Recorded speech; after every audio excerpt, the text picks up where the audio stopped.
Сәлеметсіз бе, практикант? Біздің кезекті 4-ші сабағымызға қош келдіңіз. Бүгінгі сабағымыз қараша айы ата-анамен байланыс айы. Қараша айы ең қызық, ең қиын кезең. Себебі енді сіз ата-аналармен байланысып сөйлесе бастайсыз.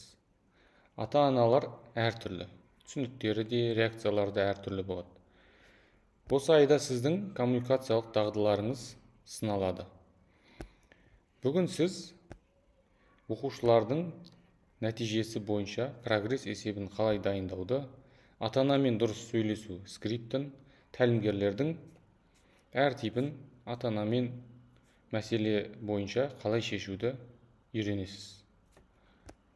Олай болса, бастайық. Ата-анамен сөйлесуге дайындық. Ата-анамен сөйлесуге алдын ала дайындалу керек.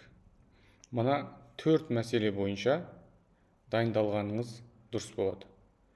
Ең бірінші, оқушының прогрессі, үлгерімі. Мысалы, соңғы 2 айдағы бағалары, немесе ең соңғы хабарласқаннан бергі ұпайлары, өзгерістері, қатысуы, тапсырмаларды орындауы. Нақты мысалдар, нақты факттермен айту. Мысалы, балаңыз жақсы оқиды деп емес, нақты соңғы 3 тесттің орташа ұпайы 55% болды деген сияқты. Жақсарту жоспары.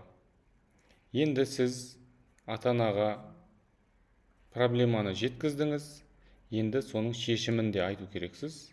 Әрине, ол жерде сіздің де оқушының да ата-ананың да қатысы болады. Бұл жерде сіз не істейсіз, оқушы не істейді, ата-ана не істеу керек осы мәселені жақсарту үшін. Куратордың қолдауы. Алғашқы кездері куратормен бірге отырып ата-анамен сөйлесуге болады. Яғни, кейбір нәрселерді алдын алу үшін, сол жерде кейбір түзету жұмыстары жүру үшін. Енді ары қарай ата-анамен сөйлесу скриптіне көшейік. Ата-анамен сөйлесудің дайын скрипті мыналар. Бірінші қадам. Құттықтау немесе кіріспе. Сәлеметсіз бе? Мен сіздің балаңыздың мұғалімімін. Пәнім осындай. Сіздің балаңыздың үлгерімі туралы сөйлескім келеді. Оң пікірдегі ақпарат айтуымыз ұсынылады.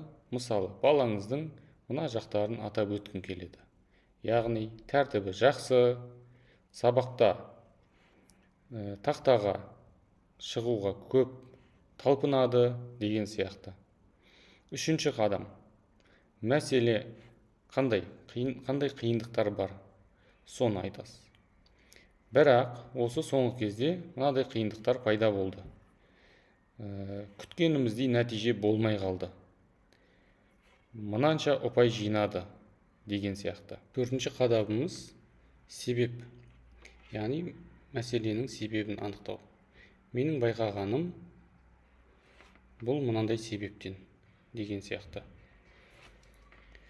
5-ші қадам. Мен осы мәселені шешу үшін мынандай нәрсе ұсынамын.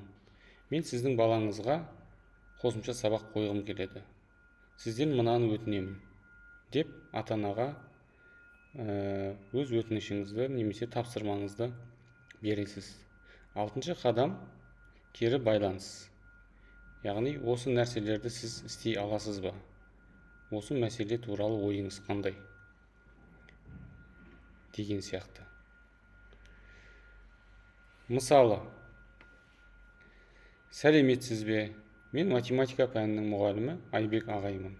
Сіздің балаңыз Аслан өте зерделі, ұқыпты бала, есептерді тез шығарады.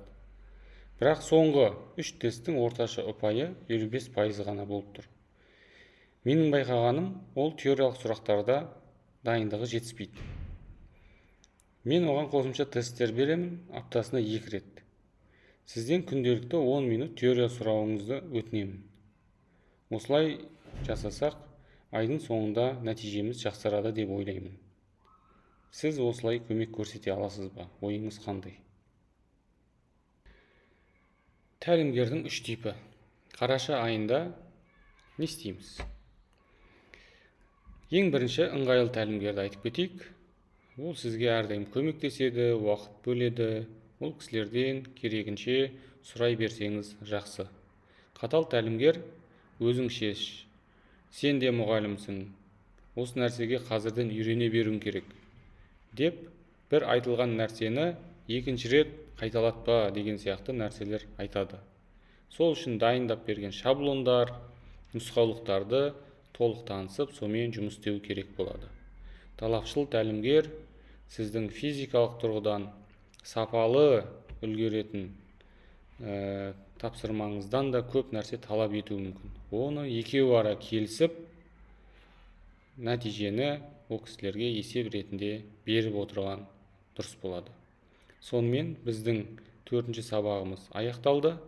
Осы сабақ соңындағы тесттен сәтті өтуге тілектеспін.